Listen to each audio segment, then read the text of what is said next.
first time this weekend we heard Bayern Munich's side of things. Their president, Herbert Hainer, coming out and saying, I don't understand at all why Robert brought the topic up again. Everyone got what they wanted. We should not forget that he was the first to make things public at the end of the season. Meanwhile, Sahanovic's come out and said, I can't understand it at all. My father taught me that when you leave, you never close the door with your butt. He's well on his way to doing just that. Frank and Gab with us. Frank, what do you make of the way that Lewandowski decided that he wanted to set the record straight? I don't know. In one way, I would say, you know, as the guys from Bayern Munich said, you know, you're on your way, so you left, so you know, close the door and not with your butt, and keep living your life as a fantastic football player. But I think everybody has an ego, and everybody wants to give the version of what happened and why they reacted like that. So it's maybe only fair for Lewandowski to defend himself and finally explain why he wanted to leave Bayern Munich.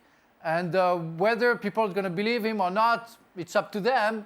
I don't know, and I think we'll never know what really happened because everybody stays in his version. So it's not very important in a way. The only thing we know is that Lewandowski left Bayern Munich, but why? I don't care. Really, I don't care. I'm kind of going with Lewandowski here. Right. I don't remember ever hearing an interview with this guy throughout his whole career. So there must have been something really digging away at him for him to turn around and say something. And quite frankly, having dealt with boards and directors of football, they're not all squeaky clean, I can assure you. They'll look at you straight in the face, tell you one thing, and then change the goalposts as soon as it suits them. So I'm with Lewandowski here. What do you make of it, Gab?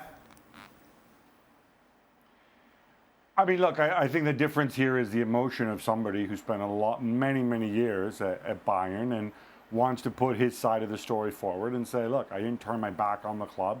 I served you well for a long time. I mean, I think had he been fully honest, he said, I didn't get the contract extension that I wanted. And so at that point, I did what I thought was best. I tried to get a move for the club. The club got a ton of money for a player of my age. They were happy with the deal. I would have wanted it to end differently. That's all he really had to say. And I think in some ways, that's all he really is saying. It's just easier if you're a club person to say, well, look, in the end, everybody's happy because we got a ton of money in and Lewandowski's gone. We're not going to lose him for free in a year's time. You know, suboptimal in some ways, but, you know, in the end, we can live with it, right? Which is kind of what Herbert Hainer is saying. Thanks so much for watching ESPN on YouTube. And for more sports highlights and analysis, be sure to download the ESPN app. And for premium content and live streaming, subscribe to ESPN Plus.